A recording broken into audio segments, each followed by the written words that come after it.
Hi welcome to Shri Mallika's kitchen. ఈ ఛానల్ని ఆదరించిన ప్రతి ఒక్కరికి మా హృదయపూర్వక నమస్కారములు. ఇవాళ చాలా మంచి రెసిపీతో మీ ముందుకు వచ్చాను. చాలా అంటే చాలా బాగుంది. ఎగ్గుతో ఎప్పుడు ఒకే రకంగా కాకుండా రెస్టారెంట్ స్టైల్లో ఇలా చేసుకుంటే రైస్లోకి కానీ, బిర్యానీలోకి కానీ, పుస్కా బగారా అన్నంలోకి కానీ, ఇంకా చపాతీలో కూడా సూపర్ టేస్టీగా తినేయచ్చు. ఇది అంత బాగుంది. అందుకే ఈ రెసిపీని మీ అందరితో షేర్ చేసుకుంటున్నాను. తప్పకుండా అందరూ ట్రై చేయండి. చాలా అంటే చాలా బాగుంది. ఇంకెందుకు ఆలస్యం, మన కిచెన్లోకి వెళ్దాం.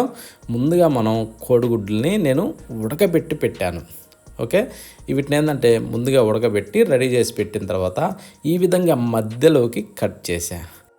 ఇలా మధ్యలోకి కట్ చేస్తుందంటే కోడిగుడ్డు తినడానికి సూపర్ టేస్టీగా ఉంటుంది. ఒకసారి ఇలా ట్రై చేయండి. ఎందుకంటే ఫుల్ గుడ్డు తినేదానికి ఈ విధంగా తినేదానికి చాలా తేడా ఉంది. ఇప్పుడు స్టవ్ ఆన్ చేసి ఒక ప్యాన్ పెట్టుకునేసి దాంట్లో ఒక 2 గంటలు నూనె పోద్దాం. నూనె కాస్త వేడెక్కనిచ్చి ఒక 3 ఉల్లిగడ్డల్ని ఇలా సన్నగా పొడవుగా కట్ చేసి విడదీసి అందులో వేసేసుకుందాం. అంటే గడ్డలుగా కాకుండా ఇలా రెమ్మలుగా విడదీసి అందులో వేసి ఈ విధంగా మనం ఫ్రై చేసుకోవాలి. అంటే గోల్డెన్ బ్రౌన్ కలర్ వచ్చే విధంగా ఇలా ఫ్రై చేసి ఇలా చేసిన వాటిని తీసి ఒక ప్లేట్లోకి వేసుకుందాం. కొంచెం నూనె వడవనిచ్చి, నూనె లేకుండా. ఓకే, ఈ టైప్లో మనం తీసి ప్లేట్లో వేసిన తర్వాత ఆ మిగిలిన నూనెలో చిటికెడు పసుపు వేసుకుందాం. పసుపు వేసిన తర్వాత 1/2 స్పూను కారం వేసి 1/2 స్పూను సాల్ట్ కూడా వేద్దాం. వేసిన తర్వాత దీన్ని కాస్తలా మిక్స్ చేసుకుందాం. కలుపుకునేసి ఇప్పుడు మనం చేద్దామంటే ఇప్పుడు కట్ చేసి పెట్టుకున్న కోడిగుడ్లు అన్నింటినీ ఇలా ఒక్కొక్క దాన్ని బోర్ల పెట్టుకుందాం. ఇలా బోర్ల పెడితే ఏమవుతుందంటే ఈ ఉప్పు, కారం, పసుపు ఇవన్నీ కూడా ఆయిల్లో బాగా దీంట్లో పడుతుంది అన్నట్టు. లోపల జనగాని గుడ్డు లోపలకు కూడా పోయి తినడానికి అదిరిపోయే రుచి వస్తుంది అందుకొరకు. ఓకే, ఇప్పుడు మనం ఈ విధంగా ఒక పోరుకు సహాయంతో తిరగేసుకునేసి 2 వైపులా కోడిగుడ్డుని బాగా ఫ్రై చేసుకోవాలి.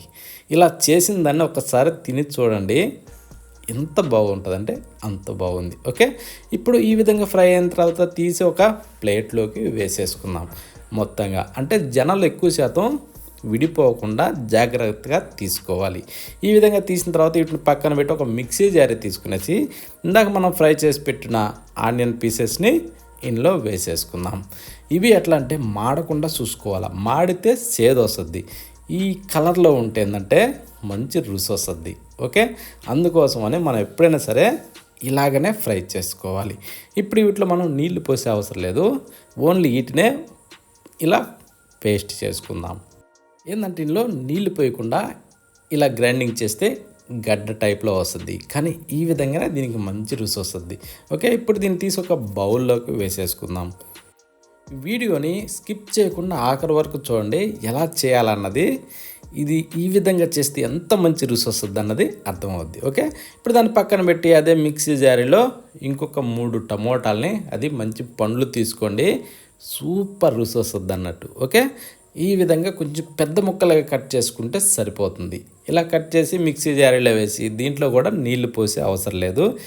ఇప్పుడు దీన్ని మనం గ్రైండ్ చేసుకుందాం. ఈ విధంగా పేస్ట్ వస్తే సరిపోతుంది.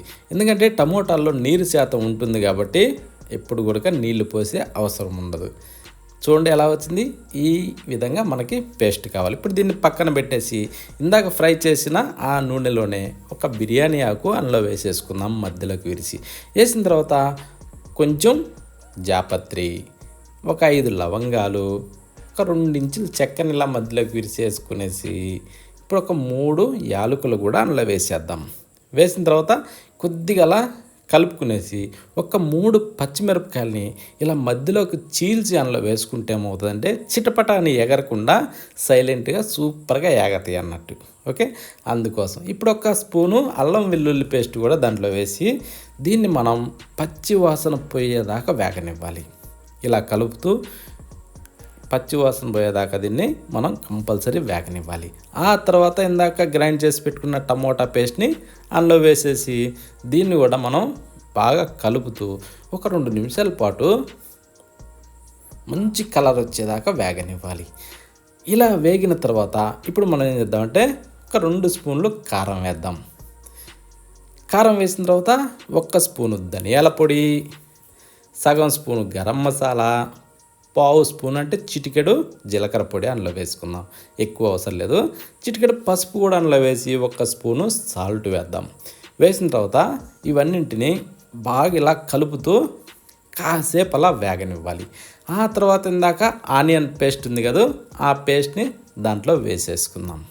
వేసిన తర్వాత దీన్ని కూడా కలుపుతూ కాస్త అలా వేగనివ్వాలి. ఆ తర్వాత ఒక చిన్న ప్యాకెట్ పెరుగుని అందులో వేసేసుకుంటే, ఆ తర్వాత ఇప్పుడు మనం ఏం చేద్దామంటే వెంటనే స్వీట్గా కలపాలి. పెరుగు వేసిన తర్వాత కొంచెం స్వీట్గా కలిపితే ఏంటంటే గడ్డలు గడ్డలు లేకుండా మంచి వెన్నలా కరుగుతుంది. ఇప్పుడు 1 గ్లాసు నీళ్లు పోసుకుందాం. నీళ్లు పోసాక అది మనకి ఎంత అవసరం అన్ని నీళ్లు పోసుకొని రుచికి సరిపడా సాల్ట్ వేసుకుందాం. వేసిన తర్వాత కాస్త అలా కలిపేసి మూత పెట్టి ఒక 2 నిమిషాల పాటు బాగా పులుసుని మరగనివ్వాలి. ఇలా తుక అంటూ ఇలా ఉడకనివ్వాలి.